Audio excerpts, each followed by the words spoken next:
especially for a session like this, which is cut and dry, called Law and Social Entrepreneurship. So let's play a game. I will decide who to put to sleep in my session. And at the end of it all, we'll figure out how successful I have been. It was very heartening to see the number of hands which were raised when Mukesh earlier asked the question, how many entrepreneurs are here in the room?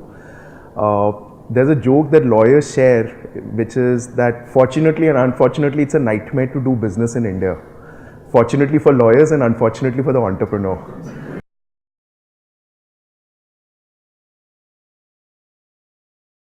So we'll start off our session by talking to you about what does it mean to set up a legal entity in India as you're looking to set it up on an entrepreneurial basis. What are the various types of legal structures and whether your choice of legal structure is right or not. I'll give you a brief overview of the various types of entities which are available and how does it impact your choice of funding. So typically by registration or incorporation of an entity, what we mean is that you are choosing to house your entrepreneurial venture in a certain form of legal entity which will have a separate existence as opposed to you as a living person. Okay. Now what did I mean by just what I said? As a proprietor, the existence of a proprietor and proprietorship is not really separate.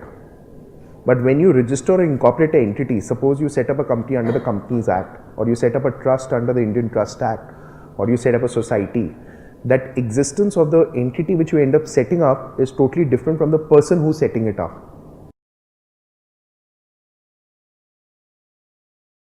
A for-profit by law is allowed to distribute the economic surplus back to the people who founded it, and a non-profit by law is required to mandatorily plow back all the surplus in its operations and cannot distribute it to the people who set up the non-profit. So another thing about which is a corollary to the first point which I raised, a for-profit by law is allowed to distribute its surplus back, right? And that is one of the advantages that you have in equity, that you are allowed to take dividend or economic surplus out of the profits, out of the operations of the business once you have that, right? But another important distinction between a for-profit and non-profit lies in the tax domain. Non-profits typically, as a general rule of the thumb, if they get the right tax registrations in place, are not required to pay tax on their profits. And for people who give them donations, they also give them tax breaks to incentivize those people to give them money.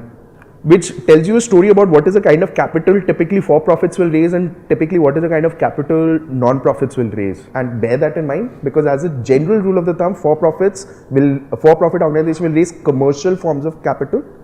Okay, they can raise equity, they can raise debt, and there's a school of thought, well, they can raise grants as well. It's just that it won't be tax efficient for them. Non-profits, on the other hand, the only form of commercial capital they can raise is debt. They cannot raise equity as a general rule of the thumb, right?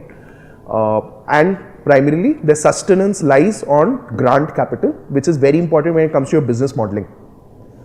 I think social impact is all fine, but the point that Mukesh was making earlier about financial sustainability is a very important point. It's money which makes the world go round, and you've got to make sure you're financially sustainable, right? On my way over to the campus, I saw a chai wala by the side of the street, and I'm pretty sure that chai wala is an entrepreneur, right? A very unsexy version of an entrepreneur, but an entrepreneur nonetheless. How do you think that entrepreneur, that chai wala has been set up?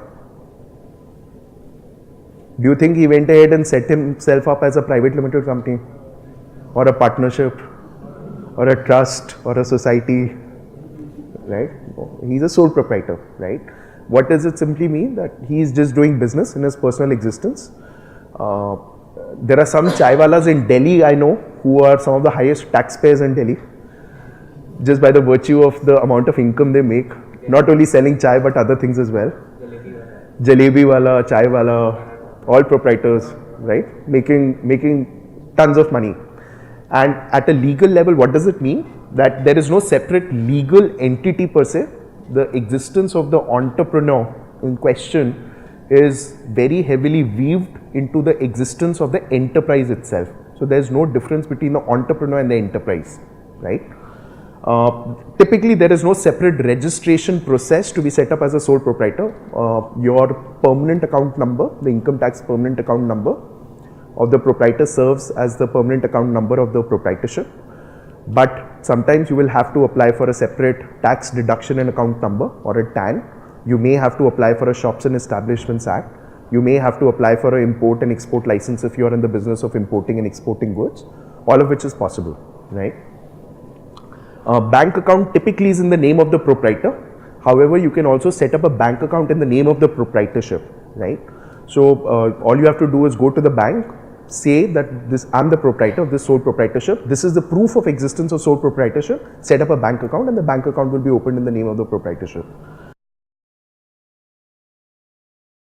So 2 to 50 is private, 7 to unlimited is public.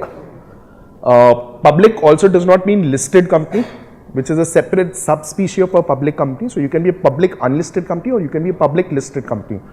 As a startup entrepreneur, you don't need to worry about public. If you're setting up a venture as a startup entrepreneur, set it up as a private. Because private limited company has lesser amount of compliances as opposed to a public limited company. Second, and more importantly, your VC investor will derive a lot more comfort in you when you're set up as a private as opposed to a public. So typically most of the entrepreneurs, the social entrepreneurs who work in the for-profit space, in our experience, we generally recommend them to set themselves up as a private limited company.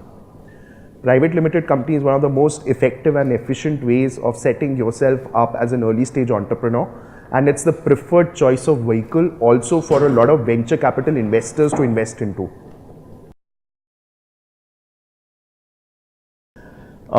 Non-banking financial company is a form of legal vehicle which will allow you to accept public money as loans or give out loans, a favorite instrument of microfinance and lending entrepreneurial ventures.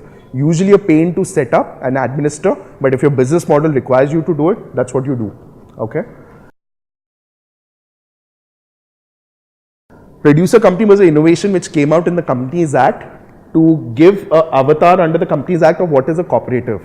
Okay, let's trying to explain it to you very loosely. Can anyone in this room tell me what's the first name which pops in your mind when I say the word cooperative? I've asked that question countless number of times. I've only heard one answer, Amul, right? Now, what the producer company concept ended up doing was pretty much extend the same philosophy which applied to a cooperative, wherein a bunch of producers come together and they work together, except on the framework of the Companies Act. By definition, a producer company can only have producers as its shareholders. Okay, it cannot have any other person who's not a producer as a shareholder. So, partnership is an entrepreneurial venture wherein everything else that you said is true.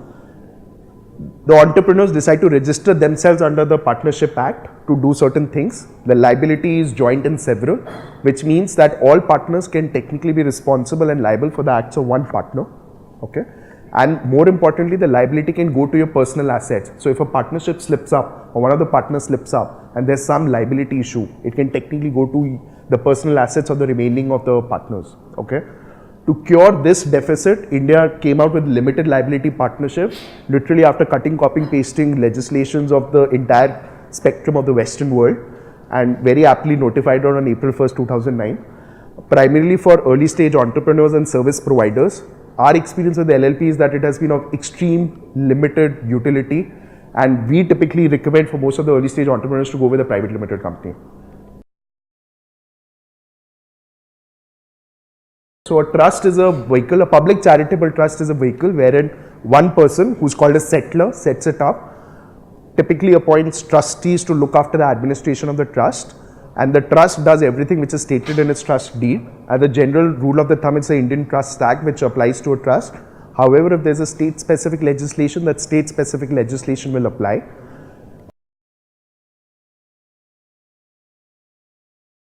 A society, a public charitable society, typically set up when 7 people come together, in some states 8, to contribute towards a certain charitable or philanthropic activity. Is run by governing council. As a general rule of the thumb, Societies Registration Act at the central level will govern that society. But if there's a state specific legislation, it will be the state specific legislation which will end up governing a society.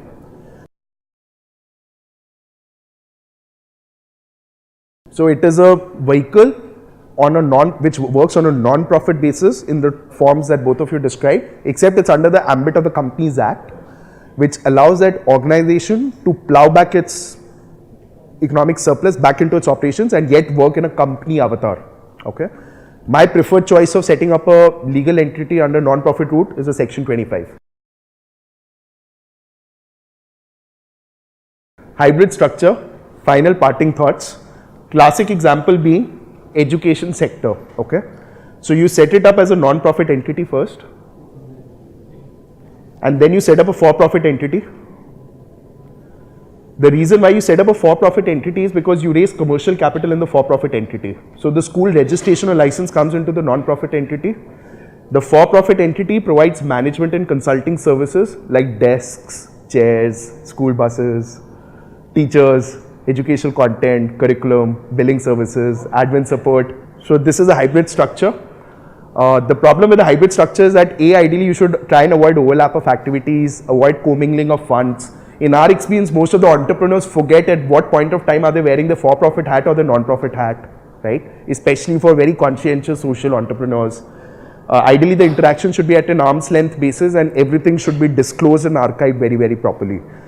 And I'm told I've run out of time and Michelle is giving me very stern looks to get off the podium. So thank you for being a patient audience.